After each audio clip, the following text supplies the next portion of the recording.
Everybody knows about Marathon, right? Everybody's heard of all this situation around Marathon. How bad it is, how good it is, how mediocre it is. Well, we got some new news from Bungie about this game. So Bungie actually listened. Massive Marathon news from Mint Blitz. I'm curious, let's check it out. Hopefully it's good news. Well, do I have good news for you all today. As you can see by the title, Bungie has listened. I haven't said anything about this, it's going to be the first time, but I feel like it's a good time to talk about it. Today we are also going to go through all of the latest Marathon information, the open alpha, the rarity of items, how the game is going to function, and how the game is going to be updated. They even touched on the anti-cheat. With that said, we've got a lot to talk. Oh great, anti-cheat, woohoo, it's what everybody loves and wants. They should just use Valve's anti-cheat, but whatever. About today, so let's get into the video. So before we get into the smaller details, let's start with the big news. Okay. Dated. They even touched on the anti-cheat. With that said, we've got a lot to talk about today, so let's get into the video. So before we get into the smaller details, that shot's really let's cool. Start with the big news. I'll give you the context first and then what you don't know. Bungie announces they are lifting the NDA, the non-disclosure agreement, so anyone who gets access to the alpha can stream, record, and publish gameplay. Official. Yeah, they're just releasing everything, like, so they can get as much eyes on it as possible right now because everybody hates it. Post reads, as developers, we believe community feedback and dialogue is essential to make the best version of Marathon. Unless the actual real feedback are people that you deem problematic and you don't listen at all to those people, and you only listen to people who want to glaze your game, who barely even play it, who don't even play games, who are just in it for the politics, you know? Don't listen to those people. Hopefully those aren't the types of people that just take over this game. But I don't think so. They didn't play Concord, so. Up until now, this feedback has come from closed playtest sessions. In a spirit of building towards that future, we've decided to remove the NDA from our closed alpha test. This is actually a really good thing if they can do it right. If they actually listen to people. Everyone can share their thoughts, feedback, and footage. This also includes streaming starting on April 23rd. Now, personally, I was really excited when I read this, as it's going to allow me to go into just Halo. Halo looks so much better. Just play Halo. I know it's not like the same type of game, but it's just got more soul. And it looks better. Does it not? I think it does. Insane levels of detail for you guys. It's going to allow me to truly break down the game to its very... Because it's like very simple, but there's actual designs on things and it's not flat and the colors make sense and they're not clashing with each other and the character models are amazing. Like, what are they doing? Bones. I'll go through all of the weaponry, the spawn system, the PvE versus the PvP. How do the classes feel? How does the game look in-game? Everything you would possibly want to know. I'm going to cover all of it. What nobody in the world knows, and this is the first time I'm sharing it, the NDA. Yeah, compared to Halo, it just seems uninspired.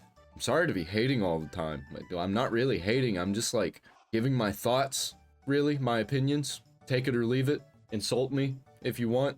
I'm not gonna listen. If it doesn't pertain to actually anything and it's just stupid, I might delete it if I see it. The non-disclosure agreement was lifted because of me. That's right, I personally reached out to Bungie after the reveal with all of the concerns all of you guys had with the game. I was brutal with my feedback, but respectful. It's what I've done for years with Halo to help give players a voice. What I pitched to Bungie was that if players were able to share alpha gameplay, it would allow for better feedback, both good and bad. Yeah, it'd work if it wasn't already too far gone. I don't think it is. I don't think it's too far gone. I think they can up the detail, up the character models a little bit, put a little bit of more work into it. A little bit more soul. Maybe they can pull it back. They're gonna have to change the way that gunplay works though, because that also seemed a little bit lackluster. In the message I sent to Bungie, I said that opening up the alpha will allow players to get a better idea of the game. It'll give you guys as developers an idea of what needs to be changed, and it also continues that dialogue you guys say you're talking about, giving critical pieces of information the public needs to know everything about this game. It will allow you guys, the people watching this video, to make an educated assessment of the game and not have to wait months for the open beta. I am going to go through absolutely everything, and then you can make your own informed decision on whether this game is for you. Well, this isn't really a question of whether or not it's for me. It's a question of whether or not I'm gonna pay $40 to play it. Is it good enough to get me to pay $40? Or is it good enough that it should have been free to play? I am going to quickly add, as I think this is important, Bungie spoke about having an open dialogue, and the fact that I could make this suggestion, they got back to me, and That middle character just looks weird. I am Just looks really weird. I don't get it. Who thought that that looked good? going to quickly add, as I think this is important, Bungie spoke about having an open dialogue, and the fact that I could make this suggestion, they got back to me, and they said they were going to run it up the food chain, as they felt like this was a really good idea. That is the very definition of listening to your player base, so I have to give them props for doing that. Now, in saying that, official leakers posted saying that leadership was nervous after the reveal, but tried to reassure teams that things would be fine. Bungie leadership does have reason for concern. I've gone through it numerous times, but there are legitimate concerns about this game. The character models look like they're made out of Play-Doh. I think that's my biggest takeaway from everything. I just can't get past that. That they remind me of like Play-Doh. Or like, what was that Kirby game where everything was made out of clay? Customization, PvE, a strong That would be cool if it just looked like that. a narrative story, time. and how the extraction game mode itself will actually play. It's why I argued that if I can give feedback and actually record and share said gameplay, I can give you guys, the viewers, a better look at the title. Also going to be very important because even though content creators got to go to Bungie and test the game, which I wasn't at by the way, was limited in terms of how long they actually got to play Marathon. He keeps showing Halo footage in between, and it just makes me want to play Halo.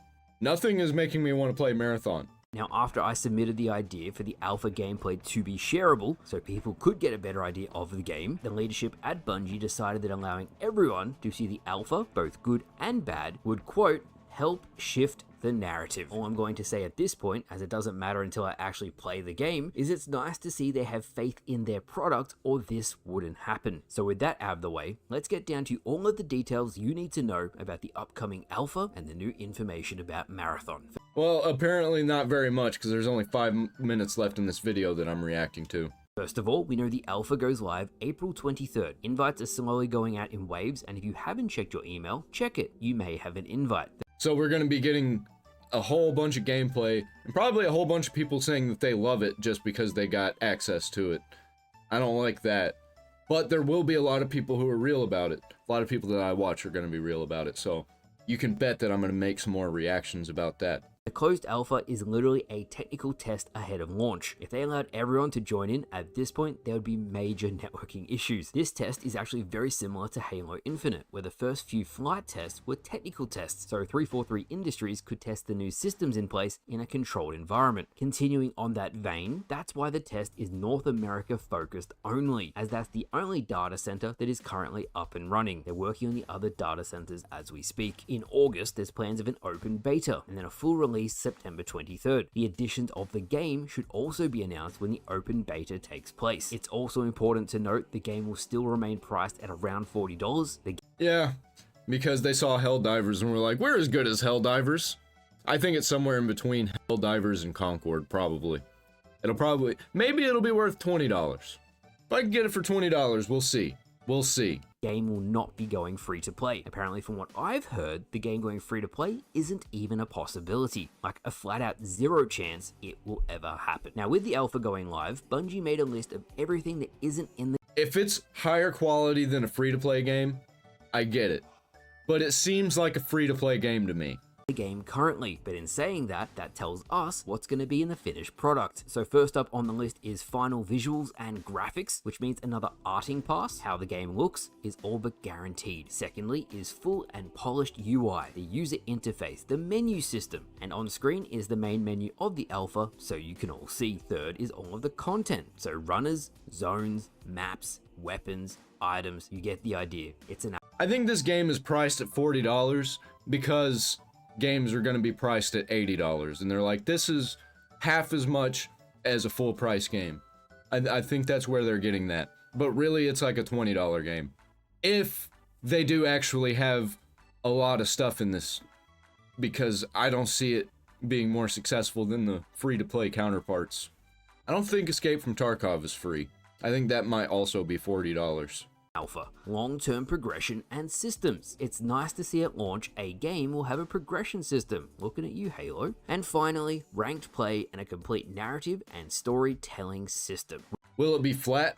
Well, okay, not flat as in like the graphics, flat as in a good thing. Like it's gonna be all one story and it's gonna all be in the game, and it's not gonna be rolling out and then you're gonna take it away and never be able to access it again. It's not gonna be like Destiny, is it? We will see how strong the narrative is closer to launch. Now, speaking of campaign narrative information, boss fights have also been revealed, as well as information on every map. So in Marathon, boss fights will have you fighting through different rooms. In each room, a certain enemy drops a key to open the next area. Eventually, there's a big boss fight. Defeating said boss drops an artifact. It's important to note that you could fight through all of that, get the artifact, kill the boss, and then as soon as you're trying to extract, a player is waiting for you to assassinate you and take everything for themselves. So just keep that in mind. In terms of maps, each map will actually have different amounts of players on them. This caught me off guard, but I'll put it on screen now. So Perimeter supports 5 teams of 3. Diamarsh, the map you've all seen from gameplay, is 6 teams of 3. Third is Outpost, which is a harder map, and that only has 3 to 4 teams of 3, so it actually has less teams overall. And finally, the 4th map, which is coming during Season 1, is the UESC Marathon, like the actual ship, the Marathon. That map has a 20% survival rate, and it hasn't been revealed how many teams will be on the map at once. In saying that, at this point, that 4th map that is coming out during Season 1, it's still being worked on, so it's a work in progress. Now, speaking of Season 1, the first season is going to be called A New Gold Rush, and it led on to Bungie talking about customization. Bungie confirmed that players will be able to customize the look of their runners and weapons with skins. Okay, I can get on board with that. Still not cool with the base character models that we're seeing, but if we can do stuff to them, I think we can make them look better as a community. If it's not just like skins, if we can actually customize our character. I'm just going to say on behalf of every single one of you watching this video, we want full character customization like your past games. This is especially the case because you guys, Bungie, just unveiled plans for there to be extra runners, weapons, consumables, pretty much more of everything. I feel the more customizations people have, the better. Next on the list today, we have anti-cheat. And if there's like a whole bunch of customization systems in this game, it might be worth it. I'm still not completely sold. Still not completely sold. I'm gonna have to see the gameplay and like all the systems that are involved, what the storefront's gonna be like, customization, what is the world around using the weapons like? Are you picking up the weapons and like are you getting them in loot, or do you get to buy weapons out of the storefront? You get to customize your weapons? I don't know. Like if you do, how deep is the customization? Do you just like put attachments on it like Call of Duty or what? Or is it just one base weapon that has base attachments and everything? Marathon is going to have the same anti-cheat as Destiny 2. Yes, that raises a lot of concerns because Destiny 2 anti-cheat is horrible. The amount of cheaters on Destiny 2 is ridiculous. Well, it looks like I'm probably not going to be playing it anyway, because I can't play Destiny 2 on my PC. I'm running Linux. There are ways that I could be able to play it, but man, sometimes it just doesn't work randomly. Sometimes it kicks me out, and I don't want to accidentally get banned, especially after paying like $40. So I'm gonna have to see what the Linux community thinks about this game before I actually even buy it, even if it is good. The only positive I can point out, and it's a big one, is dedicated servers. Dedicated servers will really improve the overall efficiency of BattlEye the anti-cheat Marathon is going to use, and it's going to make it harder for hackers to ruin lobbies. How effective will the anti-cheat be? We'll see when the game comes out. Oh, there's definitely gonna be some problems. There's gonna be at least a few problems. It's gonna be minor, hopefully. Because that's gonna be another thing for the price point. If it's $40, but there are hackers everywhere, no thank you. Even if it is like a 10 out of 10 game, technically. Finally today, we have the Prestige system. The Prestige system is kind of like Borderlands, and ironically, Marathon launches this. There's so much that's like Borderlands in this. I think there's so much like a lot of games in this. They just took ideas from a whole bunch of games. Just like systems that are already in place in other games, because there's the systems in Borderlands, that's not exactly original either. It's just how they implemented it in the first Borderlands. That was what kind of made it original for that type of game. Same day as Borderlands. Loot will have a rarity system that ranges from standard to prestige. As items progressively become rarer, they will have unique perks and abilities. So like, the weapons are going to be set weapons like Borderlands, where it's just the weapon that you get is the weapon that you get with all the attachments and you get it from loot. I kind of like that. I kind of like that. I don't like how it's not just a co-op story shooter like Borderlands. That's what I really want this game to be, actually. In my opinion, it should have been. But they had to have a live service. They really had to have a live service. Honestly, just like Borderlands, the prestige-specific cores have actually been shared by Bungie, and these cores will enhance the abilities of players. For example, I'll be using the character Void. Void is all about stealth and knives. You can go invisible with Void. If you become invisible and attack a player with the prestige core on your Like, if this was a story-based game and it looked like this and it was a huge game with lots of potential customization and it had Borderlands-type loot with all these crazy objectives to do throughout the story, then I could have seen how all of this would have made a great game. But the fact that it's competing with a bunch of these free-to-play games, mostly free-to-play games, some of them are $40, that just look better and seem like they play better, and they've been around for years refining their systems and refining their gameplay. Some of them have gotten a little bit out of control with the monetization. I don't see how this game... It's probably going to make some money. I just don't see how it's going to be successful. It just seems like a mishmash. character, it will greatly increase the damage of your knife. I'd imagine it would almost be a one-hit kill assassination. That means if you load in with really elite gear, you're going to have a massive advantage over anyone who doesn't have the same. And there you have it. That is everything new about Marathon you need to know. The alpha codes are being sent out right now, so keep checking your inboxes if you did sign up. If you would like to see some brand new raw gameplay, I'm going to link Drewski's video in the description. Honestly, he's done a better job than Bungie at marketing their game so far. And he was kind enough to let me grab some B-roll footage, the footage you've been watching in-game on Marathon today. So you know what's really killing all the hype for this game? The gaming journalists.